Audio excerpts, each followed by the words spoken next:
محبوب فرمانے لگے میں نے جس کے سامنے بھی دین پیش کیا اس نے دلیل مانگی۔ ایک بات آپ کو بتاؤں، یہ میری بات یاد رکھنا، اس کو کبھی نہ بھولانا، جو اپنوں سے دلیل مانگتا ہے نا وہ اپنا ہوتا ہی نہیں۔ اپنوں سے دلیل مانگ لی اس نے، بغیر دلیل کے، بغیر حیل و حجت کے۔ یہ ایک بات ہے، میں اس کو سمجھاؤں گا نہیں، نہ کھولوں گا، بس کہہ کے گزر جاؤں گا۔ اس کو سمجھ لیں اگر آپ کی سمجھ میں آئے تو۔ جس نے اپنوں سے دلیل مانگی نا، جس نے وضاحت مانگی، جس نے ثبوت مانگا، وہ اپنا تھا ہی نہیں۔ وہ کیا ضرورت پڑی تھی کہ وہ دلیل مانگتا، وضاحت پوچھتا؟ حضرت نجم الدین کبریٰ رحمۃ اللہ علیہ کے مرید تھے حضرت امام فخر الدین رازی، اتنے بڑے امام ہو کے ایک فقیر کے غلام تھے۔ تو فرماتے ہیں آخری وقت آیا تو شیطان آ گیا، میں اس کو کہتا تھا رب ہے، تو شیطان بھی تو بڑا عالم ہے نا، تو وہ دلیل توڑ دیتا تھا۔ فرماتے میں نے 360 دلیلیں دی، اس نے ساری توڑ دی۔ تو پھر میں نے اپنے شیخ کی طرف توجہ کی، میں نے کہا حضور کو نظر کرم فرمائے۔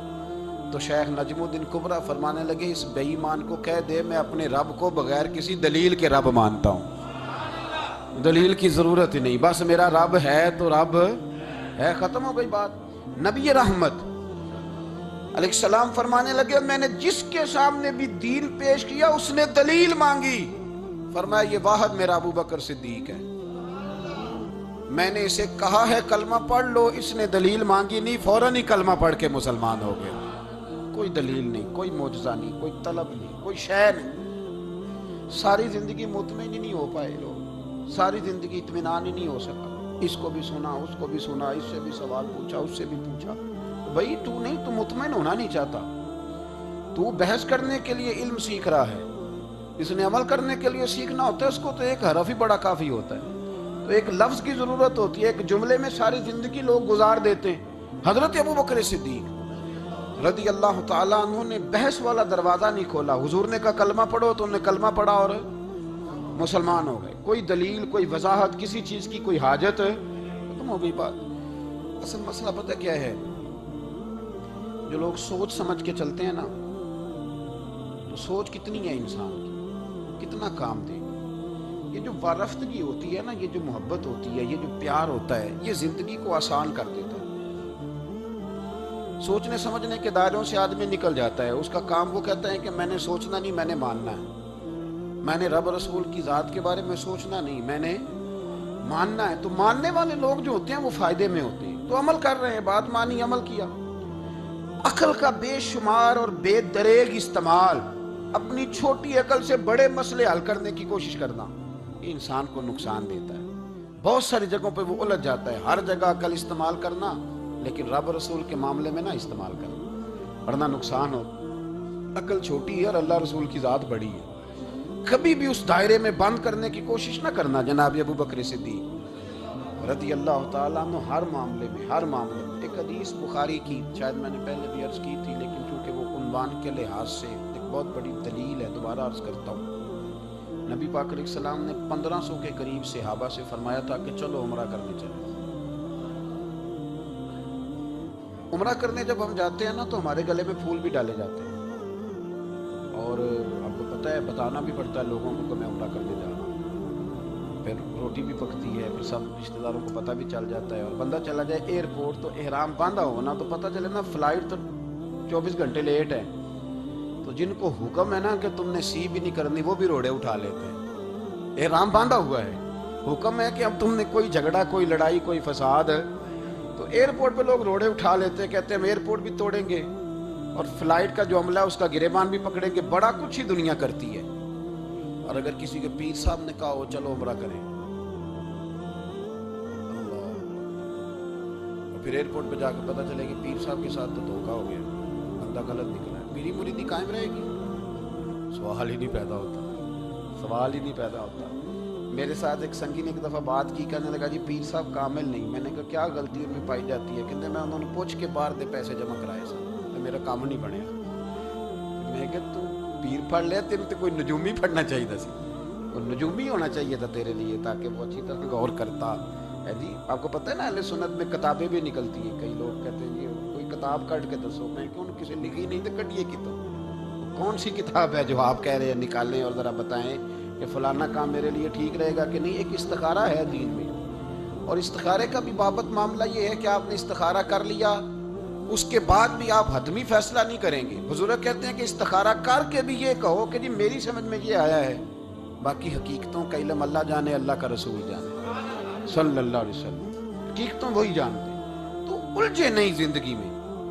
1500 کے قریب صحابہ تھے، حضور نے فرمایا احرام باندھ ہو گئی، عمرہ کرنا ہے۔ حدیبیہ کے مقام پہ گئے تو قریش مکہ نے روک لیا، نہیں کرنے دیں گے۔ جب بات بہت آگے بڑھی تو پھر شرطیں لکھی گئیں۔ شرطیں بڑی سخت ہیں کہ جو مسلمان مکے سے مدینے آئے گا مدینے والے واپس کریں گے، اور اگر کوئی مسلمان مدینے سے مکے چلا گیا تو مکے والے واپس نہیں کریں گے، ہم ان کے لوگ دیں گے، وہ ہمارا بندہ دیں گے نہیں۔ یہ شرطیں تھیں، صحابہ پریشان تھے۔ اب جب شرطیں طے ہو گئیں، شرطیں بھی سخت ہیں، نبی کریم علیہ السلام نے فرمایا بھی احرام کھول دو، فلائٹ کل نہیں جانی، پرسوں نہیں جانی، یعنی ہم اس سفر میں عمرہ کر ہی نہیں رہے، احرام کھول دو۔ تو امام ذوالقرنی کہتے ہیں سب لوگ پریشان تھے۔ سب سے پہلے حضرت ابو بکر صدیق اٹھے، سب سے پہلے اٹھے، اٹھ کے احرام کھولا۔ ایک شخص نے کہا آپ کو بڑی جلدی ہے، تو آپ فرمانے لگے جلدی والی بات ہی کوئی نہیں، حضور کے کہنے پر باندھا تھا، نبی پاک کے کہنے پر کھول دیا ہے، ختم ہو گئی بات۔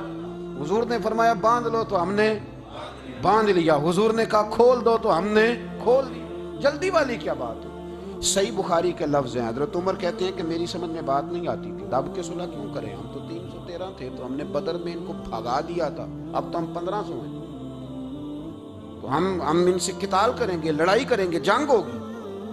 حضرت عمر فاروق رضی اللہ تعالیٰ عنہ فرماتے ہیں حضور نے شرطیں طے کر لیں، بات لکھی گئی، میں نبی پاک کے حجرے میں داخل ہوا، خیمہ لگا ہوا تھا، میں نے جاتے ہی اپنے جذبہ جہاد کا اظہار کیا اور بڑے جلال میں یا رسول اللہ آپ سچے رسول ہیں؟ بالکل سچا ہوں، قرآن سچا ہے، بالکل سچا ہے، اسلام سچا ہے، بالکل سچا ہے، حضور ہم دب کے صلح کیوں کریں؟ نبی کریم علیہ السلام نے فرمایا عمر تجھے تیری ماں روئے، میں اللہ کا رسول ہوں، میں وہی کہتا ہوں جو میرا رب مجھے حکم ارشاد فرماتا ہے۔ کہتے میں نے فوراً عرض کی یا رسول اللہ صلی اللہ علیہ وسلم آپ نے فرمایا نہیں تھا کہ عمرہ کریں گے؟ تو حضور نے فرمایا کہا تو عمرہ کریں گے، یہ تو نہیں کہا تھا کہ اسی سال ہی کریں گے، کریں گے تو کریں گے۔ جناب عمر کہتے ہیں میں واپس تو آ گیا، پر وہ میرے اندر جو جذبہ جہاد تھا ابھی ٹھنڈا نہیں ہوا۔ چند قدموں کے فاصلے پہ ابو بکر صدیق کا خیمہ تھا، کہتے میں ان کے خیمے میں جھک گیا، وہی سوال میں نے دہرائے، وہی میں نے کہا عمر ابو بکر یہ سچے رسول ہیں؟ کہا بالکل سچے، قرآن سچا ہے، سچا ہے، اسلام سچا ہے، سچا ہے، تو پھر ہم دب کے صلح کیوں کریں؟ جناب عمر فرماتے ہیں میں قربان جاؤں ابو بکر کے لفظوں میں بھی فرق کوئی نہیں آیا، حروف بھی اتنے ہی جتنے نبی کریم نے ادا کیے تھے۔ حضرت ابو بکر فرمانے لگے عمر تجھے تیری ماں روئے، وہ اللہ کے رسول ہیں، مرضی سے بات نہیں کرتے، وہی کہتے ہیں جو رب انہیں حکم ارشاد فرماتا ہے، بئی نہیں وہی لفظ۔ فرماتے میں نے فوراً کہا، میں نے کہا ابو بکر حضور نے فرمایا نہیں تھا کہ عمرہ کریں گے؟ تو کہتے ہیں وہی لفظ، وہی حرف، وہی انداز، وہی طریقہ، وہی سلیقہ، وہی انداز تکلم، بالکل حضور کی اتباع میں اسی انداز میں فرمانے لگے عمر حضور نے فرمایا تھا عمرہ کریں گے، یہ تو نہیں فرمایا تھا کہ اسی سال ہی کریں گے، کریں گے تو انشاءاللہ کریں گے۔ فرماتے ہیں میں واپس آ کے بیٹھا تو حضرت عمر کہتے ہیں جب میرا غصہ اترا نا تو پھر میرے اندر سے آواز آئی کہ عمر ذرا غور تو کر، تو ابو بکر کے ایمان تک کبھی نہیں پہنچ سکتا، اس تک تیری رسائی نہیں ہو سکتی۔